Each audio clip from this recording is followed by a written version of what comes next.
Alrighty, hey guys, welcome back to another video, and today we have a pretty big Reddit post, and I like the topic, so I thought why not talk about it. I'm going to link it down below, and let's get right into it. So, what's it called? The original poster asks, what Bannerlord features do you want to see? Just curious what the community wants to see in the future. Came to mind that roads and routes should be a thing in the game. With a system like the game Battle Brothers, you can travel by road. It's the faster and somewhat safest method. Or you can go off-road with slower speeds or something of a cost. Maybe morale. Give Botanic units no morale issue while in the forest. Same for Sturgeons and Snow and Azarian Desert. Doesn't have to be morale, but something that doesn't make off-roading done on a whim by everyone in all of Calradia. Add planning to travel the continent. Add the ability to spice up the wilderness. Okay, we've talked about this. How it can be kind of like centered, and I agree in a way of his idea, the whole travel by road. I don't want to get completely into that whole discussion because I've gone into it way too many times. But yeah, I'm gonna just say I agree. Now, obviously with morale, we talked about other stuff. Like obviously, Botanians should have a faster speed in the forest, Sturgeons faster speed in snow, Azarian Desert, and stuff of that nature. But not a bad idea. All right. By the way, here's what I want to see in the near future. Before we get into any of this, right? I'm gonna list it out. It's pretty self-explanatory. I want upgradable workshops, upgradable caravans. I want major kingdoms to fall and minor kingdoms to take their place. I want kind of like this transition period where, historically speaking, any kind of speaking, over time kingdoms fell, other kingdoms were born. I think we need that. Right now it's just, the main kingdoms and then the one that you create. I really love to see AI create new kingdoms and the world to be ever changing like that. I think that'd be very, very interesting and cool. What do I think they're gonna? The devs are gonna do that? I don't think so, but it would be cool to see, right? Also, I want better diplomacy. I want to be able to send scouts out to lords and be like, "Hey, I want to recruit you." Whenever a lord leaves my leaves my kingdom, I want them to ask me like, "Hey, do I have your blessing to leave, or do you want me to stay? Like, do you want to work out a deal?" I don't want them to just leave, with a snap of a finger. I feel like that's how usually it went. And that's pretty much, also alliances, marriage. Alliances through marriage. If we get more diplomacy, more alliances, upgradable caravans and workshops, we're going to be in such a good place. It's actually crazy. People say there's a lot of stuff missing, but I feel like the core, if there was more diplomacy and more alliances, just those two things, more diplomacy and more alliances, like the conversation would come drastically change that this game is almost finished. You know what I mean? Like, those are two big things this game is lacking, and if we get those two big things, this game is beautiful. Because the fighting, the action, just the taking over settlements, is there. It's there. It's good. It's a good system. I think it does the job well. I think we're in a very good place when it comes to performance and FPS. I think we're there. Now, if we just focus on the diplomacy and the alliances, this game will just be amazing, in my opinion, And then you can focus, obviously, on other stuff that I talked about, but just, like, diplomacy, alliances. That's, like, what we really need right now. And we are getting that. We are getting rebellions. We are getting, stuff that's going to include more clans joining. So we're getting there. We're getting there. It does take time, but we are getting there. Alrighty. More fleshed out politics and family interactions, mostly. There it is. More flashed out politics. Pretty sure he's talking about diplomacy and alliances, right? And family interactions. Okay. Well, it's a big one. So I want a Civ-style political interactions. I want different lord personalities to be recognizable traits that I can predict the political behavior from. Yeah, see, currently, like, we have the personalities. We just don't have them really impacting much. You know what I mean? It would be cool if they actually impacted something, so I do agree with that. Want feasts. I think feasts are a good idea to add back. I do think it is one of those things that we should add back. Social gameplay would also be good too. The whole foreign army shouldn't be able to resupply / recruit at neutral villages and cities. This is actually a very big. The reason why they let this happen was because it was a very big problem in a lot of places. A lot of AI would just go into war, form an army, and by the time they got to their location, they would be starving. You know what I mean? Or they would be out of troops because a lot of them deserted because they were starving. So that's kind of why it's there. What else we got? Flesh out the criminal system. Allow the players start their own bandit camps. I've talked about this as well. I think this will have to be a mod. I think they will add more stuff to the criminal system, but not what people think. I think it will be kind of like a starting point, but I think there's a lot of potential for a lot of good mods to come out when it comes to the criminal system. Being able to buy houses in towns and villages would be nice for commoner playthroughs. This will probably 100% be a mod. I don't see them adding this. I do see them adding upgradable workshops later on, but in terms of buying houses, I don't think so. Oh, look at this guy getting all the awards. Let's see what he has to say. I'd love for a better early game. More quest variety will help, but also more early game combat opportunities. Maybe a lord will ask you to put down a gang in the town or arrest a criminal. You can put down the gang in the town. But I think he means like, you know, a lord asking you to do it. So I get that. I want fighting to happen more on the map as well as on the battlefield. Basically in Bannerlord, you kind of just fight your enemy as soon as you see them. You'll avoid grouped enemies and choose a favorable terrain somewhat if really needed to. It would be cool if there was a narrow passes on the map that you could set up ambushes, more opportunities for engineering. I'd love NPCs to tell you that what the general war strategy is, what they want out of the war, how they get it, and what they will do. I think that would be cool too. Yeah, to have some personality, like, because right now a lot of these lords are just vessels. You know, they're just vessels in the game that just kind of, you know, do what they do. They don't feel like they have a lot of life to them, right? If you do them super wrong, you know, they'll still join your cause later on, you know, for a price, or they might change their mind. And you know, you could literally kill everybody. You can kill every other lord in a clan and then still recruit that guy. And in real life, that would not happen. You know, for two reasons. You know, the person who you killed like their whole family would never join you, regardless. And even if they were willing to join you, you wouldn't take them because guess what? That's a big traitor. You know, like a big possible traitor to your kingdom, right? You kill his whole family off. Why would you expect him to be loyal to you? You know, so right now, yeah, they don't have much life to them, right? Maybe a special yearly tournament that you have to win X tournaments to be invited to. Just in general, force lords to be in tournaments more. It's a bit lame to carry a... They've talked about... I've talked about my tournament system. We should have 3 tiers of tournaments: beginners, intermediate, veteran, or champion, whatever. I think there should be a thing called tournament points, and the more tournament points you have, the better the better tournament you can enter. The higher the tournament, the higher the enemies, the higher that you can bet. And if you lose tournaments, your points go down. If you win tournaments, your points go up. If you're in the champion status, you have a degrading system that brings you back to the intermediate status if you stop playing tournaments for a long time. Something like that would be very cool. So you can actually, you can actually play as, a tournament champion throughout the game. I think that'd be very, very cool. But they have been talking about adding specific characters in tournaments that just do tournaments. Therefore, they will be pretty good at them, like AI-wise, pretty good AI for the tournaments, so you don't just end up with like a lot of peasants in them. Then we have make the world feel more alive in general in regards to towns and castle, feast and festival based on the culture, feast and famines based on harvest and time of year, but make it apparent. That would be cool too, now that I think about it. Obviously, back in the day, you would have, some years where you really didn't have any food. There'd be some famines. That would actually be very cool.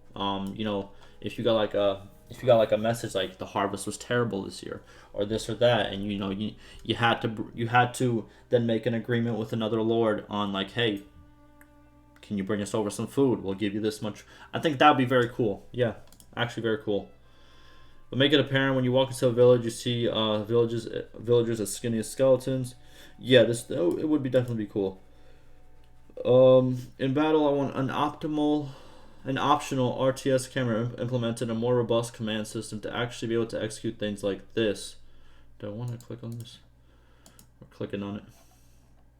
Oh, does he kind of mean like a different camera where it's like from like the top of it's kind of like a spectator camera, like that type of camera where you can kind of see like how your whole army looks from like, you know, from like top down view, and then you can kind of tell them where to go. That would be cool. That would definitely be cool.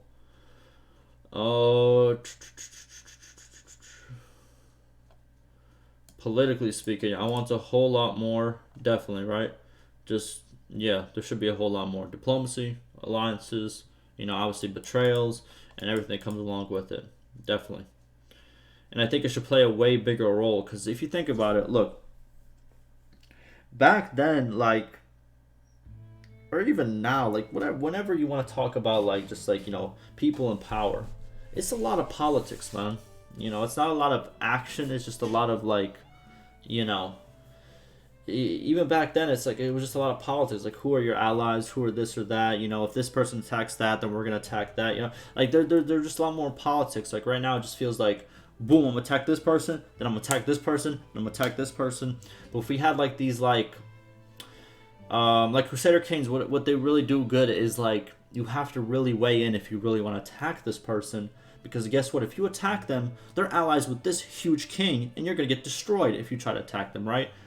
But in obviously, since there's not much alliances in what's it called, Mount and Blade, it's just like, or in Bannerlord, there's no repercussions for starting a war. If you start a war and you have the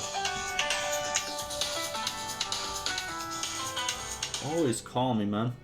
But if you start a war and you have let's say, I don't know if I'm gonna have to edit that out because of the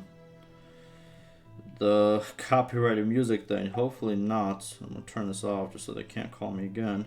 Sorry about that. And they're calling me again. Oh yeah. Okay.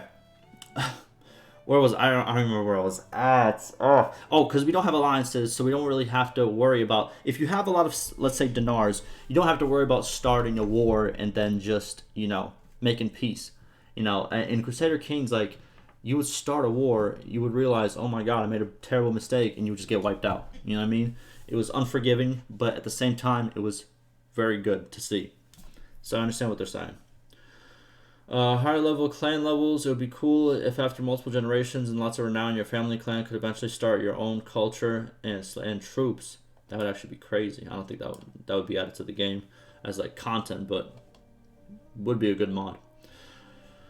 Just expand on every level of the sandbox and never stop. This game is amazing, and that's what I'm saying. Look, this game, like, a lot of people, whenever like threads like this are like made, they want to go into the negatives and stuff. But I think this game has, I don't know how to explain it.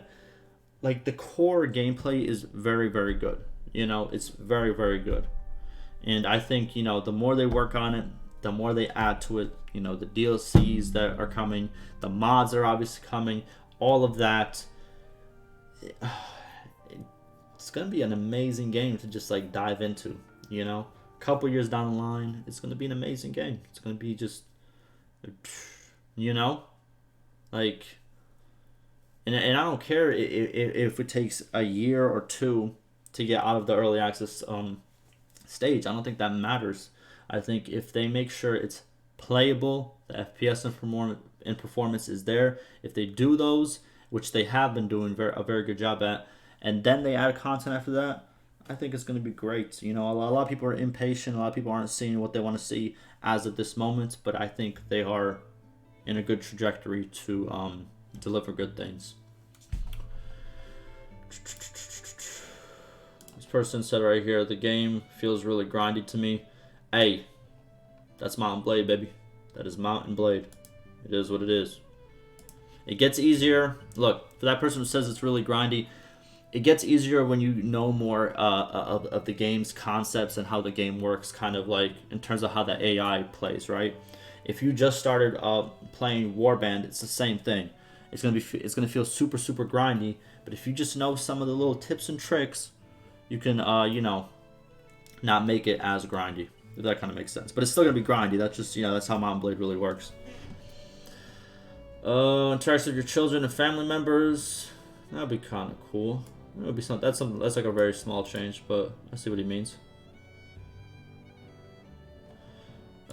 This person says not a single feature per se, but I kind of want more foundational mechanic. Bannerlord is very much a reskin of Warband, which is fine, but feels really antiquated. For example, how you move around the map by clicking feels old and not like 2020 or 2021 game. City and towns feel empty and lifeless NPCs, just like Warband.